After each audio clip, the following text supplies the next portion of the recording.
Hi, everyone. My name's Greg Lipper. A little bumper music to get us started with some Counting Crows. I'm with Lipper Solutions. We drive operational excellence in global service organizations. Our specialty is improving productivity and service quality in pretty complex environments. So I'm here today to offer you a framework for how you can not just achieve operational excellence, but sustain it, and underline that word sustain, over the long term amid change and disruption and other challenges. So I'll start with a statistic. McKinsey a few years ago did a study and found that only about 30% of organizations were successful in their business transformation efforts. And that's a pretty appallingly low number, not what we would hope for. So here's a quote to get us started on maybe why. Probably 90% of our life decisions are powered by the twin engines of inertia and laziness. So let's talk about what we mean by that. So mean reversion is a real thing in life, and it certainly impacts businesses, not just financial markets. Very difficult to sustain very high levels of operational excellence, exceptional results over the long term. We tend to revert to the mean, to typical performance. And of course, related to that is inertia. We tend to stick to our comfort zones, especially over the long term. The art of life is a constant readjustment to our surroundings. If we didn't know that before, we certainly know that today in 2020. And so the other factor in the challenge around trying to achieve sustained operational excellence is adapting successfully to change and disruption. And 2020 has been a year like no other in terms of change and disruption. So we're having to handle distraction, uncertainty, instability, actual visceral fear for our health and for our safety, which makes it all the more challenging. So the central focal point of my framework, both visually and conceptually, is a balanced scorecard, a dashboard where you're measuring your key performance indicators, your key KPIs. And of course, the notion here is, as a metrics-based person, I want to know if we're aiming to achieve sustained operational excellence, how do we define that? What is our measure of success? How do we know when we got there? And I like a balanced scorecard where we can look at quality metrics, financial metrics, customer experience, and employee experience. And of course, these are iterative and interdependent, and that gives us a holistic view of how we're doing. So what are some of the common measures we might find within each of these four quadrants? Well, in quality, as a Six Sigma practitioner, the first metric I would want to have is an accuracy metric. That could be DPMO, but it could also be something as simple as your error rate. The next thing I'd want to have is a timeliness metric. And of course, the reason for that is, what do customers want? They want their services delivered in an accurate and timely fashion. So these two are pretty obvious. The next one, perhaps less obvious, which is reliability or consistency. And this refers to the variation from my target. So let's just say, for example, in my service environment, I have an accuracy target of 99% and a timeliness target of 99%, and I've defined those. So that's great. And let's say I'm hitting that 99%. Are we done? Well, it's important to understand the 1% that's missed. Right. So if I'm only hitting 99% of the time, am I hitting my timeliness and accuracy target? How far off from target is my 1%? And that has to do with variation. And so, for example, in a very simple example, in a call center, if my goal is to answer 99% of the calls within 60 seconds, let's say, is the 1% being answered in 2 minutes, or is it taking 5 minutes or 10 minutes to answer those calls? And there's going to be a fair amount of correlation in the that which falls outside of your target with your customer experience. So speaking of customer experience, and these are some other metrics you might want to measure: downtime, BCP, call stats. Speaking of customer experience, the two most common metrics are CSAT and NPS. I prefer NPS, Net Promoter Score, because customer loyalty is an excellent leading indicator for some lagging indicators you may also want to measure in this quadrant, such as client retention, your renewal rate, referenceability, are your clients referenceable, and looking at your client-facing incidents. On the financial front, the number one most important metric in a service organization, in my view, is productivity.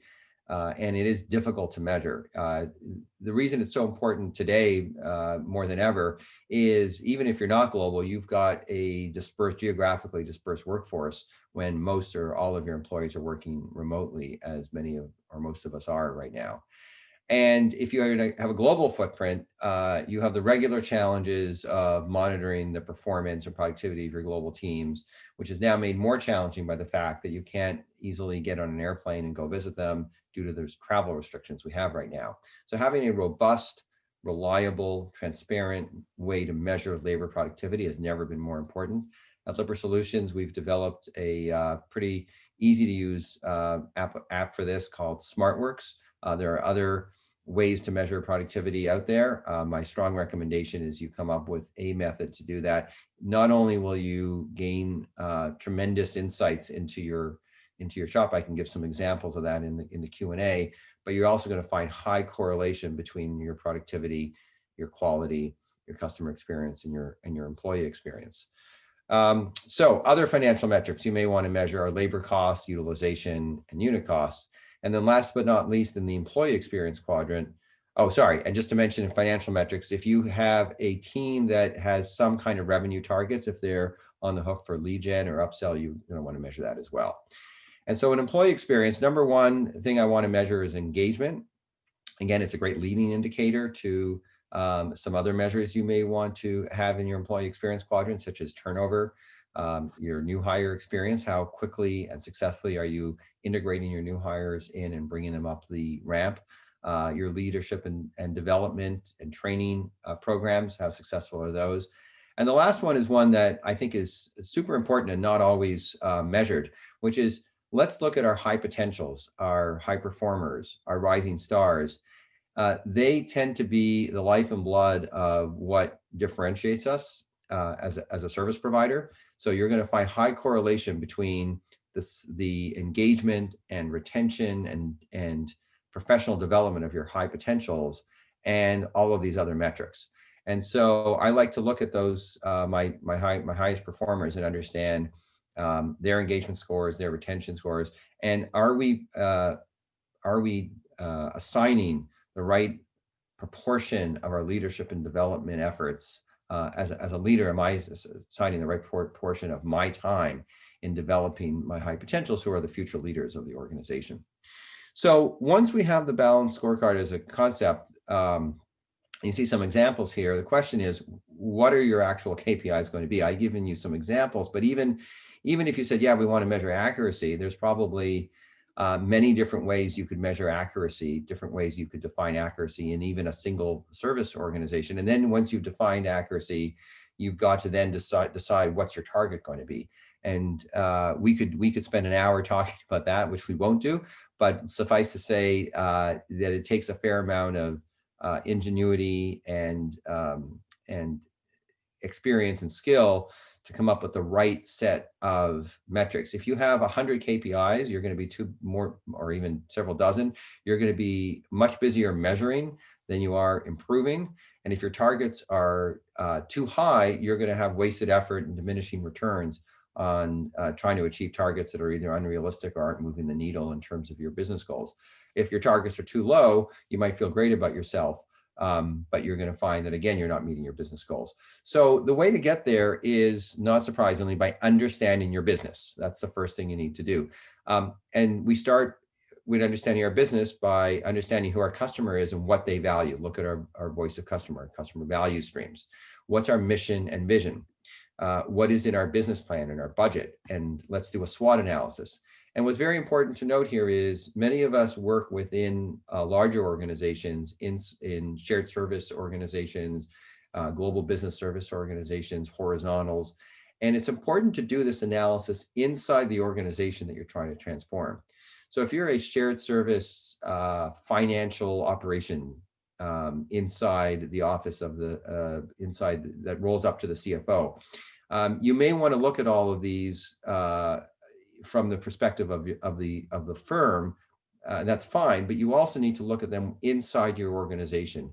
As a financial operations service provider, your customer is probably the CFO, and you may have some other internal customers, and you may want to have your own mission and vision that you've worked out in collaboration with your CFO to understand what you're trying to achieve. You clearly need to understand your business objectives, your budget, and you need to do a SWOT inside your shared service organization. What are your strengths? What are your weaknesses? What are opportunities and threats? So when you've done all that, you can then devise a set of KPIs that align with where you're trying to get to and where your strengths and weaknesses fall. So once you've done that, how do you actually execute on achieving your aspirations in terms of operational excellence? Once you've defined it in your 4-quadrant dashboard, that's where a set of management tools come in. Now, we're not going to talk in detail about these. The point of this slide is you need to find out and discover which management tools are most important to achieving your goals. So if you know you have to do a lot of re-engineering because you have a lot of quality issues or you have a lot of cost overruns and you've got to do some re-engineering work, you may decide to bring in Six Sigma as the tool to achieve that re-engineering. That's great, but then you've got to make sure that you have the skill sets and the capabilities to execute that in a quality way. So you're going to need black belts. You're going to need a master black belt to oversee that program. If the tool you need is offshore migrations because you have to lower your labor costs and you want to take advantage of follow the sun and 24/7, then you need some expertise around offshore migrations in your shop. So once you've done all that and you are successfully on your way, how do you sustain the operational excellence? And the key there is governance. And this is something that sounds simple to do. Everyone does it to some extent, but the reality is having really, really robust, reliable, well-structured governance with the right level of oversight and execution around it is much harder to do than it sounds, partly because it doesn't deliver immediate results. You only see when governance goes off the rails, if it's not set up well, you only see that when you have a setback, when things start to unravel. And secondly, we don't always invest in it appropriately. I always say it would be great to have a dedicated resource if you've got the scale for that, or at least somebody who among their other responsibilities, this is one of their main responsibilities, which is to oversee the governance of your business transformation program. And what do we mean by governance? You need to define who's making decisions. You need a RACI or a RAID chart so you understand roles and responsibilities. How are change orders processed? What are your escalation paths? Who's issuing reports? What's in the reports? Who's receiving the reports? How often? And how are we communicating? You are going to have setbacks in every single business transformation effort. There's no question. You're also going to have new information you're going to receive that's going to require a rethinking of some of your initial assumptions and make adjustments. And the governance model is there to ensure that you have a way to do that. And you've established accountability, right? So who's ultimately accountable when something goes wrong or when something goes over budget? So the rest of this talk, I'm going to be speaking about competencies. And so again, we'll have our understanding of our business. We'll have our management tools, we'll have our governance. That's all necessary, but not yet sufficient to have a high probability of sustained operational excellence. We have to look at our leadership and cultural competencies. And I would posit that even with brilliant strategic inputs and sophisticated management tools, most of us will struggle to achieve sustained operational excellence without a set of leadership and cultural competencies, which are needed to overcome what I spoke about at the beginning: mean reversion, inertia, and the struggles around adapting to change and disruption. So let's get into that. So the first competency I want to talk about on the leadership arm of this is valuing talent. And what I would say here is there's something very specific I mean by this, which is that if you're going to drive business transformation, you're going to sustain it in the face of a lot of forces that are going to result in, like, if nothing else happens, you're going to have a challenge of actually achieving your lofty operational goals, and then you're going to have the inertia, the mean reversion, the burnout that people have, where you're going to have this natural leakage and reverting back to prior results. And so you'll get, your costs will slowly creep back up, your errors will slowly creep back up, your employee attrition will slowly creep back up. And so the way to offset that is to make sure you have the right people and the right roles to get the job done, both on terms of your implementing your program and then sustaining it.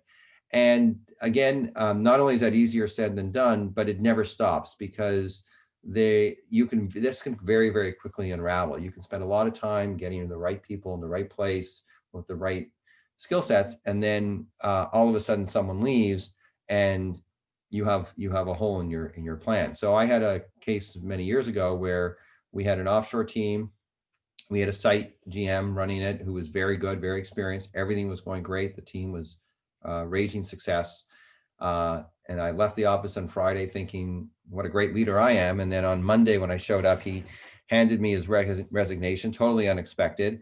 And I had not sufficiently either invested the time in him to understand that he was unhappy, nor had I invested the right time in having a number two who could easily come in and take his place. And we struggled. He left in 2 weeks, and we really struggled after that. So valuing talent is something that leaders should be doing continuously. That's leadership behavior number one. Number two is foster innovation. Now, innovation tends to be a word that gets used and overused. So I mean some specific things here. Seek new methods and ideas. Don't hold on to sacred cows. Embrace calculated risk taking. If you're too risk averse, you're not going to move quickly. You're not going to innovate. Look for ways to leverage technology. So sometimes things happen where we've already implemented a new technology. We feel great about that. Maybe we were the sponsor of that technology. We spent money with an ROI building the case for it. And we really don't want to touch the technology again, because we feel like we made a great decision. But technology is changing so rapidly that we have a fiduciary responsibility as global service leaders to constantly reevaluate the technology options that are out there. There's never before we've been able to do so much for so little cost. And it's always changing. Every 18, 24 months, the costs are going down or the capabilities are going up. Avoid complacency. Regularly raise the bar. Be agile, flexible, adaptable, and move fast. Embrace the need for speed. We tend to underestimate the cost of moving slowly, of deferring decisions. To me, you're not innovating if you're not moving quickly. The third is to plan and execute. At the same time you want to move quickly, you want to make sure you're executing well. So we talk about high-low management, right? So on the one hand, you want to be strategic, thoughtful, planful, analytical in your planning, but then you need to execute. When we say low, you need to roll up the sleeves and get into the details to make sure you're executing successfully. You need to define appropriate ownership and accountability. We talked about that in terms of governance. Set smart goals and targets. Ensure sufficient resources and funding. Prioritize ruthlessly. And I say ruthlessly because there's never enough resources, funding, and time to do everything we want to do. So you're going to have to prioritize very well. You have to provide air cover for your people so they can get the job done, and mitigate risks, see around corners. I'm a big fan of having a risk heat map. I often keep it just stuck to the wall in my office, and I'm looking at probability, impact, high probability. I want to understand what I'm doing to mitigate those risks. Even low impact, high probability. Often on those items, there are low cost ways to mitigate those risks, and that's going to make my project go much more smoothly. So now I'm going to talk about 5 leadership traits. So those were behaviors: value talent, innovate, plan and execute. Those are leadership actions you want to take. These are now around traits and characteristics that I think are highly correlated with successful change efforts. So change is really difficult. We got to bring people on the bus, and people don't want to get on the bus often. So you've got to demonstrate some passion. You've got to demonstrate some excitement, some burning imperative, why we're doing this, why this is so meaningful. Why this is a good thing. And that passion can be infectious, can bring your team along. The next one is integrity. People are suspicious of change. There's a natural reaction that human beings have of resistance to change, partly because we have fear that the change is going to bring in something that's going to harm us in some way. And it's a very primordial instinct in us. So you can overcome that by demonstrating integrity. Transparency is the next one, right? So I'm going to be really transparent with my team. I'm going to demonstrate that my values around integrity. I'm going to be clear about why we're doing this and what the impacts are to them. We're going to want to be very collaborative, because I can't do this in a bubble. I need help from my IT partners, from my finance partners, from my HR partners, from my procurement partners. So I need to collaborate, and likely from customers and from suppliers.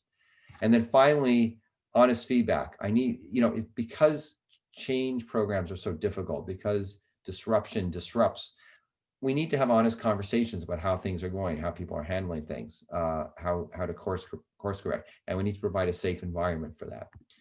So I would say let's lead by example as leaders in our service organizations as we drive business transformation, and let's pitch passion, integrity, transparency, collaboration, honest feedback. Let's pitch these 5 leadership traits every day. So the last pillar in the competencies area is what I call the 4 C's culture that highly correlates with successful change programs around sustained operational excellence. And the first one is customer centricity. Now, almost everyone talks about being client focused. So I want to talk about what I mean when I say customer centricity, and we'll use some examples here. So the first one is know who your customer is and what they value. And that may sound obvious. You'd be surprised at how many organizations don't do this or don't do this in a very rigorous way, especially if you're 1 or 2 steps removed from the external customer. So you will have a direct internal customer. It could be the CFO. It could be the CIO. You'll eventually have an external customer who's relying on what you're doing in some way, and you need to understand of your different customers who they are, what they value, what they expect from you. And then you need to maintain a mindset that there shouldn't be a single dissatisfied client, that any decision or change needs to be assessed by its customer impact. Now, I'm going to explain this in a couple of examples so it's clear what I'm not saying. What I'm not saying is all your customers need to be satisfied all the time, because that's not necessarily realistic. So let's use a couple of examples. In the high-end hotel industry, you've got a hotel chain like the Ritz-Carlton that has trained their people from the entry level, lowest rung of the ladder, all the way to the CEO. Everyone's got the mindset of delighting customers. And they have very, very high NPS scores, not surprisingly. And any of us who've been to a Ritz have experienced this. Now let's look at the airline industry and on-time arrivals, which would be a key metric that they would want to track in their dashboard. Well, on-time arrivals, even for the best airline, you're probably lucky to get to 90%. Many are at 80%, and some are even lower. So we're not suggesting, therefore, that to be customer centric, you have to be at 99% or something. What we're saying is that as an organization, you can have the mindset, and your team on the ground can have the mindset. We're going to do everything that we can in our power, that we're accountable for, to help ensure our customers are as satisfied as they can be. So if we're having a delay, how are we communicating the delay? How quickly are we getting on to let them know? How clearly are we communicating? How transparently are we communicating them with sincerity, with empathy? If we have a delay, are we offering free beverage service as a low-cost way to demonstrate that we value their time and we understand that this is an inconvenience? Is the pilot getting on to talk about what the technical or mechanical issue was that caused the delay in detail, to give us some level of comfort? So there's lots you can do in an organization to have a mindset around customer centricity, regardless of where your targets are. You can do things like training, daily huddles, practice learning from mistakes. Is actually an old-fashioned, really great way to demonstrate you're customer centric. And I'm going to talk here about storytelling and myth making, another great way to embed a culture of customer centricity. Many years ago, earlier in my career, I was in a financial services organization where the president of the company was on his way to visit our largest customer, who was an auto manufacturer. And at the airport, he got picked up by the driver in a car with the logo, with the make of their main competitor. And he told the driver to stop around the corners, and he walked the last 2 blocks to the customer because he didn't want to be seen driving up in their competitor's vehicle. And this story made the rounds. It was legendary in the hallways for years after it happened. And it really helped drive, for me as a young person in the implementation team just starting out, it helped to contextualize what we meant inside our organization in terms of being customer centric. And it really embedded in me this attitude that it's everyone's job. The second C of the 4 C's of culture is continuous improvement. And again, it's a buzzword, but I mean some very specific things here. You want to have a culture where it's natural to be regularly promoting incremental improvement, that year over year you want to be improving, and you want to be celebrating continuous improvement as a triple win. It's not this, oh geez, we got flavor of the month, we got a new initiative, let's get through it as quickly as we can and get back to business as usual. Rather, it's continuous improvement is a great thing, because when it's done well, not only do we reduce costs, but we also improve quality, and we improve employee engagement. And every time I've done a continuous improvement project successfully, I've gotten that triple win. The next thing is desire to fix anything that gets in the way of a great customer experience. Again, we go back to that mindset. And lastly, everyone should be ready to make improvements in response to new problems, threats, or market demand. So that's the culture that we're talking about when we say continuous improvement. The reason candor I have in here as one of the 4 C's, again, because business transformation is so difficult. Sustaining high levels of operational excellence is so challenging. If you're, let's go back to our airline example. If you're at 85% on-time arrivals and your best competitor is at 90%, and you're trying to get to 90%, you need to understand what are the gaps that are preventing you from getting there. And that means real conversations with people around, and with people who are going to get defensive because someone's accountable for the system, for the process, for the team that's preventing you from getting there. So you want to encourage open debate and discussion. You want to insist on accountability, because if someone's accountable, then they own it, even when it doesn't go well. Fix what's broken, which means knowing why it broke in the first place, and overcome the uncomfortable. Don't let it get personal. It doesn't have to get personal, because it's not about pointing fingers. It's not about looking backwards. It's about understanding root cause so we can take preventative action. And then the last C in the 4 C's of culture is competitiveness. You want to strive to be operationally competitive by delivering on the most important customer value streams.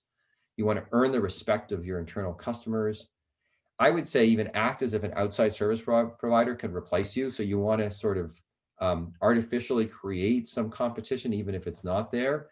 And frankly, it's always there in theory, right? If you're an internal shared service organization inside a firm, the CEO could at some point outsource the entire shared service function if he or she doesn't feel that they're getting the value and benefit from your services. So avoid complacency, or you run the risk of becoming a bloated, internally focused bureaucracy. So here's the framework when we put all this together. In the middle is our success measures: quality and financial targets, customer experience, employee experience. You may have some technology and risk factors in your dashboard. You may be tracking key initiatives. These are informed by and defined by an understanding of your business, voice of customer, mission and vision, business plan, and SWOT. You're executing flawlessly, hopefully, with the right set of tools, and making sure that you've selected the right tools to get the job done, and you have the right capabilities and skill sets, whether they're inside your organization or whether you're borrowing them from a consultant or third-party provider. You're sustaining them through a governance structure that's very rigorous and very disciplined around reporting, escalation paths, decision-making, transparency. And then you're ensuring that your leadership behaviors, your leadership traits, and your culture lend themselves to being successful with the kind of sustained operational excellence that we've been talking about this whole time. And again, a good way to remember these competencies, the 3 leadership behaviors, I call them the VIP leadership behaviors: value, talent, innovate, plan, and execute. Your 5 leadership traits are pitch, passion, integrity, transparency, collaboration, honest feedback. And your 4 cultural characteristics are the 4 C's: customer centricity, continuous improvement, candor, and competitiveness.